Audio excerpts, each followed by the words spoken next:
My name is Alan Page. What people best know me for being a co-founding member of the Gay Elder Circle in the community.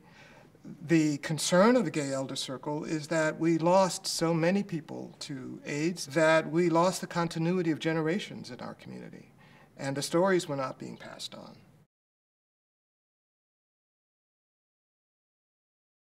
Same gender-loving people are already wounded because of the homophobia of the culture. So I was actively looking for something that would shed some light or offer some guidance. And it took a long time to really get underneath that and see that, oh, it's not really religion that's calling me, it's something deeper. And along the way, I discovered classical mythology, the mythology of classical Greece and Rome.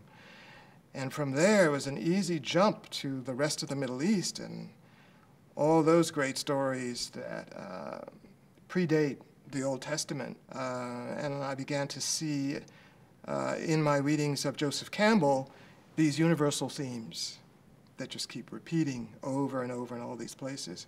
Those archetypes kind of became my guides for a while, leading me on this journey. But there was a huge piece missing, and that is, what part do gay and lesbian people play in all of this? Most of those myths about gay and lesbian people and our functioning and our purpose, most of that history has been wiped out. We have a huge disconnect there also, lack of continuity. So many of the traditions of our people have been lost. And then, you know, I kept exploring and discovered they had particular purpose. Because they were in between the sexes, they had the gift of being able to be between the worlds, between the dimensions. And I just kept feeling this nudge on my neck, on my shoulder, that you should do this, you should do this. And I thought to myself, this is the universe saying, Alan, it's time, you need to own your eldership.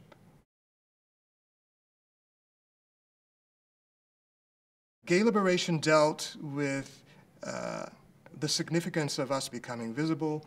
We were giving ourselves permission to be sexual, to come out of the darkness. So the next step of coming out had to do with, well, do we have a spiritual purpose? So it was like a lot to deal with. But I was I was quest-oriented.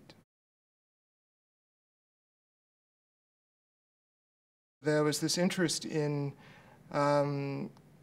reestablishing that link to step forward and tell those stories, and also to be answerable to some of the youth who are coming up and feeling perhaps unmoored or unconnected. In traditional cultures, the youth look to the adults look to the elders look to the ancestors, and the circle goes around.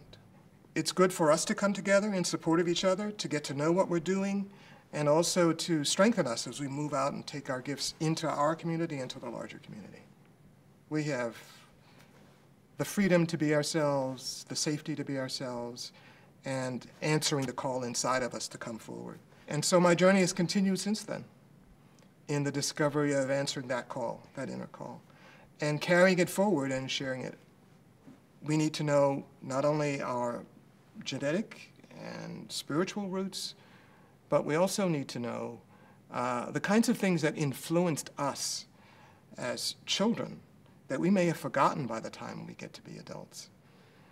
And that's important for me to know, so I can value what what surrounds me and the contributions that were made before me, and the shoulders of the people I stand on, and the shoulders of my own that future generations will stand on, that I am now a part of.